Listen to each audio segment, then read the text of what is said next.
couple of weeks ago I did a demo in a school showing kids how to use GarageBand and how to put a song together and all the parts and bits and pieces. And I did pick up the pieces.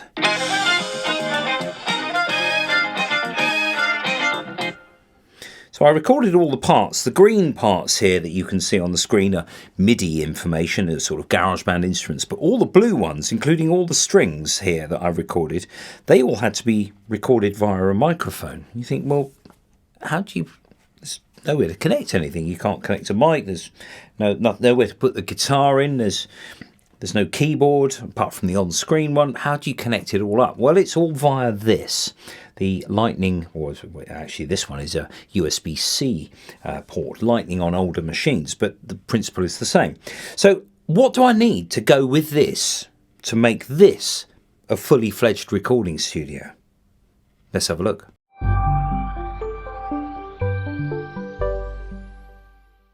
The first piece of kit you'll need is this. This is the camera connection kit, so-called.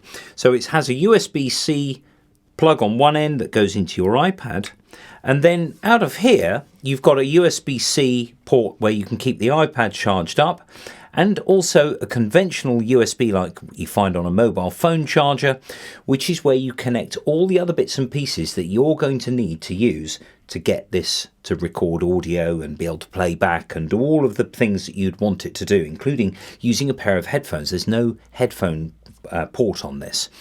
Various reasons why headphone ports are sort of removed, but being waterproof is one thing.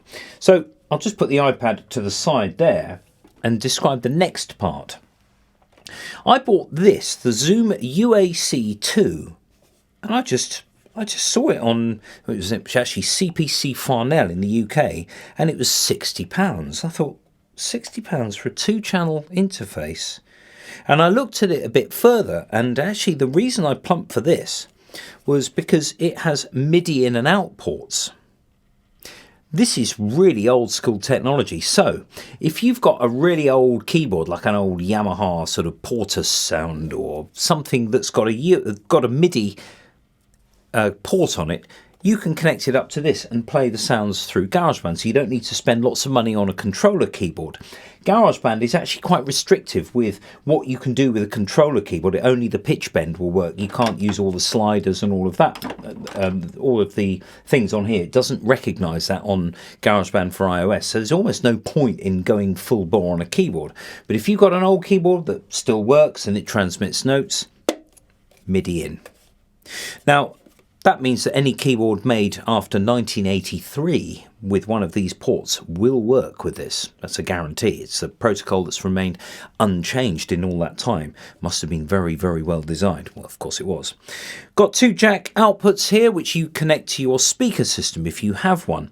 You can use sort of small bookshelf speakers. You can even plug it into a hi-fi if you go from this to a little phono connector or a stereo jack plug into like a sound bar or something. You don't need something really full bore. If you're just starting out recording, you just want to be able to hear it back. You can spend anything you like on any of these bits of gear. That's the issue. However, things can always be upgraded. Now we've got this one definitely works with iPads because it has something called class compliant mode.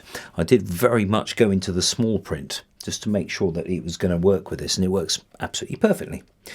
You do need a power supply to go with this. Now, Zoom sell this separately. Yeah, this is all price point stuff. So when you plug it in, you will then get all of your lights on the front, sort of blue light for power and, all sorts of other things like red clip lights if you've gone over the top with your level. So on the front of this, we've got 2 microphone inputs. And we've got a large volume control here, 2 little controls here which vary the level going into your mic ins, and we also have something called High Z. This is where you connect your guitar, because inside the XLR socket here we've also got the capability to connect a jack plug, so you can connect anything up to this. It's got phantom power as well, so you'll be able to supply your condenser microphone. This was £60 roughly. I mean, it's like a takeaway and a round of drinks, and you can get this. Amazing. You can connect a pair of headphones up to this as well. A word to the wise: when you're recording with GarageBand, never ever use Bluetooth headphones because they incur a delay.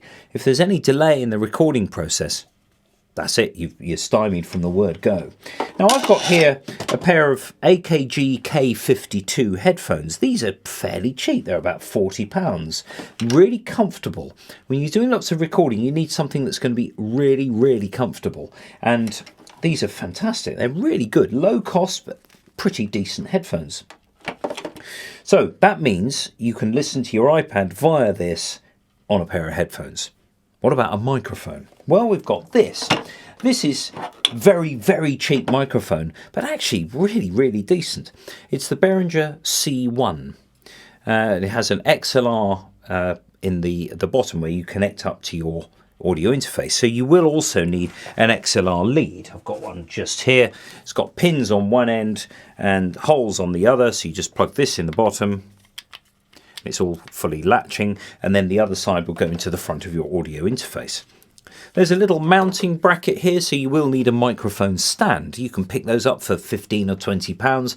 Don't worry about a fully expensive microphone stand because they're the ones that sort of have to do rigours of live work. So if you're just in a studio or in your room, just a cheap mic stand is absolutely fine. If you record vocals with this, I just knocked this off my keyboard. If you record vocals with this, you need something like this. This is a little pop shield. I mean, you can make one out of a bit of stocking material and a coat hanger if you really want, or something that will mount onto this. But it's basically just for vocals. So when you're singing, you don't put any wind into the mic, which would manifest itself as lots of boomy sort of bass. So you just put that in front of the mic and sing into it like that. Now, the audio interface comes with its own lead, which is this one end is standard USB, and then a modern sort of USB-B type there, which has got sort of a hole at the top and a hole at the bottom. But that comes with the audio interface. The power supply doesn't, but that's okay. You know, we're talking about price point stuff here. So there we are. That's basically everything you need. So what I'm going to do in the next video is I'm going to do a song with just this stuff and my guitars, you know. And I've got a keyboard here with a MIDI output. As I say, any keyboard with a MIDI output will work. I've got a fairly modern one here, but I'm using the MIDI output rather than the USB port. Another reason for not using a USB keyboard with this is that you'd have to get a hub that then connects to your converter. And when you're dealing with audio and MIDI and you're trying to deal with a hub, I have had instances where those sort of things have glitched before, but if everything is done in this box with a single plug, you're going to be more in business than you would be otherwise. So there we are. That's my next video. I'm going to show you how to get started with this kit.